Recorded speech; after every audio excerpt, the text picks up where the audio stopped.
Welcome to Maheshan IAS. Your rank is our responsibility. Hello नमस्कार, welcome to Maheshan IAS digital platform. सभी को धनतेरस की बहुत बहुत शुभकामनाएं। सभी के परिवार में खुशियां रहें, माता लक्ष्मी जी आप पर कृपा रखे। दोस्तों, पाकिस्तान ने 48 घंटे भी नहीं झेल पाया जो वॉर ट्रूस हुआ था, जो युद्ध विराम हुआ था, और उससे पहले ही अफगानिस्तान पर फिर से बहुत बड़ा हमला कर दिया। एयर स्ट्राइक कर दी या ड्रोन से हमला करा है, दोबारा अटैक कर दिया अफगानिस्तान को। और इस अटैक में बहुत बड़ी हानि हुई है। मैं आपको ब्यौरेवार दिखाऊंगा भी और बताऊंगा भी ये क्या पाकिस्तान में इतनी हिम्मत है कि बार बार अफगानिस्तान जैसी कंट्री पर हमला करे, वो भी जब जब तालिबान इतने खतरनाक मूड में बैठा हो। आप भी नीचे कमेंट सेक्शन में अपनी राय लिखना कि पाकिस्तान को कौन हिम्मत दे रहा है कि जिसकी वजह से वो बार बार अफगानिस्तान पर हमला बोल रहा है। दोस्तों, ये बिल्कुल सेम रीला। अब लोगों को समझ जाना चाहिए कि भारत के साथ इन्होंने क्या किया था।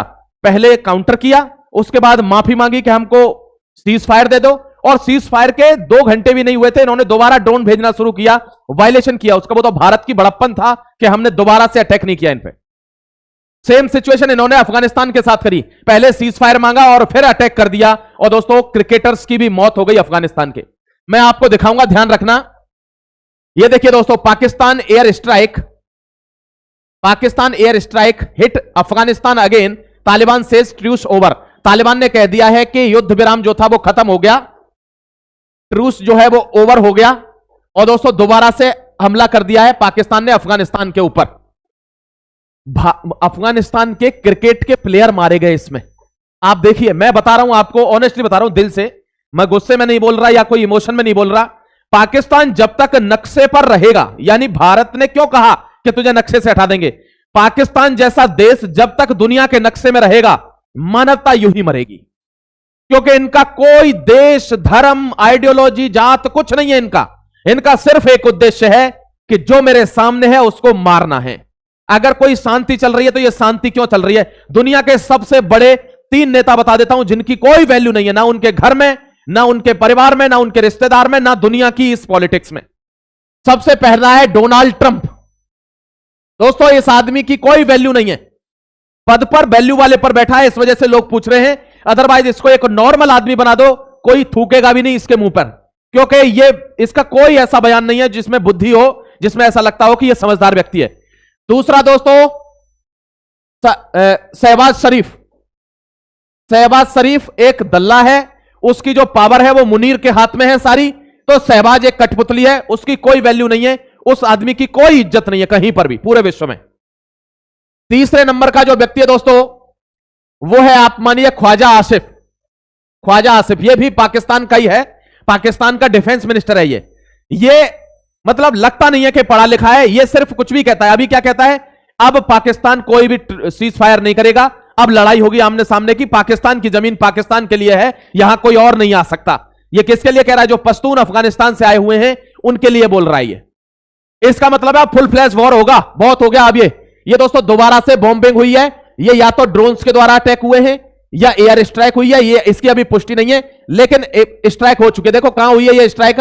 आपको एक चीज बताता हूं, ये देखिए, ये जो डेरा इस्माइल खान है ना, यहां पर कुछ दिन पहले टीटीपी के जो लड़ाके थे ना, तहरीके तालिबान पाकिस्तान के, उन्होंने दोस्तों एक पुलिस स्टेशन को निशाना बनाया था और वहां पर लोगों की मौत हो गई थी। 12 के आसपास पाकिस्तानी लोग मारे गए थे वहां पर।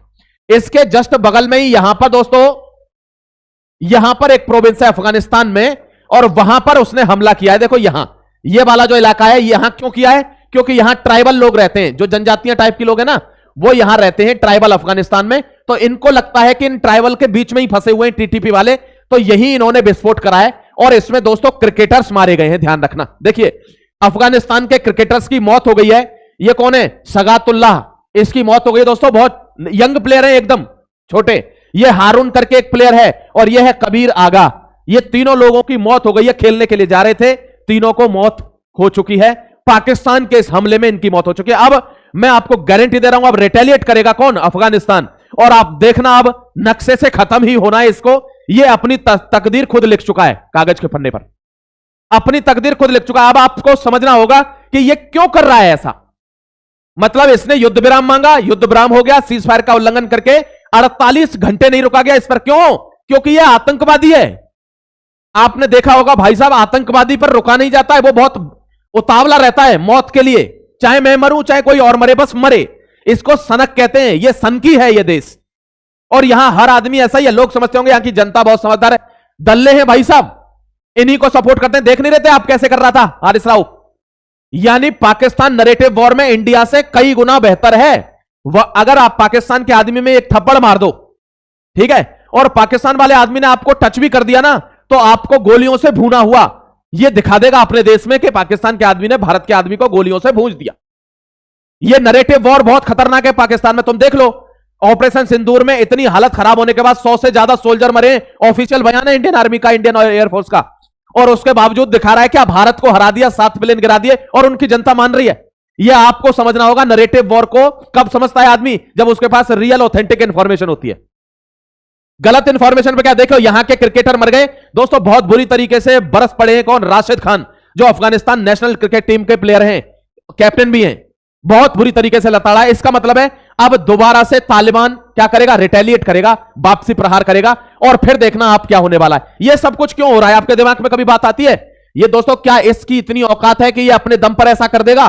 कभी जीवन में नहीं कर सकता दोस्तों। इसकी वजह से कर रहा है, यानी ये इसको इंस्ट्रक्शंस दे रहा है कि तालिबान मतलब अफगानिस्तान में तालिबान को खत्म करो ना। कुछ कर ही नहीं रहे हो, थोड़ी हलचल होने दो, तभी तो मैं आऊंगा। मैं डायरेक्ट आके कैसे आ जाऊं बगराम एयरबेस पर? कहां?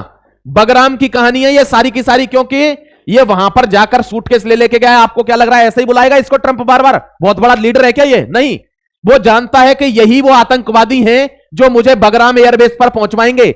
अब मैं डायरेक्ट लड़ूंगा तो दुनिया समझेगी ये तो जबरदस्ती हो गई किसी देश में घुसने की, लेकिन ये वहां माहौल ऐसा कर देगा कि मैं ये कहूंगा कि यहां स्थिति इतनी खराब है कि अमेरिका नहीं आएगा ना तो नरसंहार हो जाएगा, और तब आकर मैं बगराम एयरबेस पर बैठूंगा। तो ये इन्होंने वादा किया है कि हम दिलवाएंगे बगराम एयरबेस। दोस्तों अकेले की औकात नहीं है ये वहां पर वो कर दे हमला अफगानिस्तान के अंदर, तो ये आपको समझने की जरूरत है। अब मैं आपके सामने न्यूज लेकर आऊंगा कि क्या रिटेलिएशन होता है अफगानिस्तान की तरफ से, और जब रिटेलिएशन में नुकसान होगा बहुत तगड़ा, कांड होगा बहुत बड़ा, तो दोस्तों अगर यह पाकिस्तान की तरफ से आता है तो अफगानिस्तान की तरफ से भारत आता है कि नहीं, अब यह देखने वाली बात होगी। जुड़े रहिए महेशन आईएएस के साथ, मिलता हूं आपसे नई न्यूज के साथ। जय हिंद, वंदे मातरम।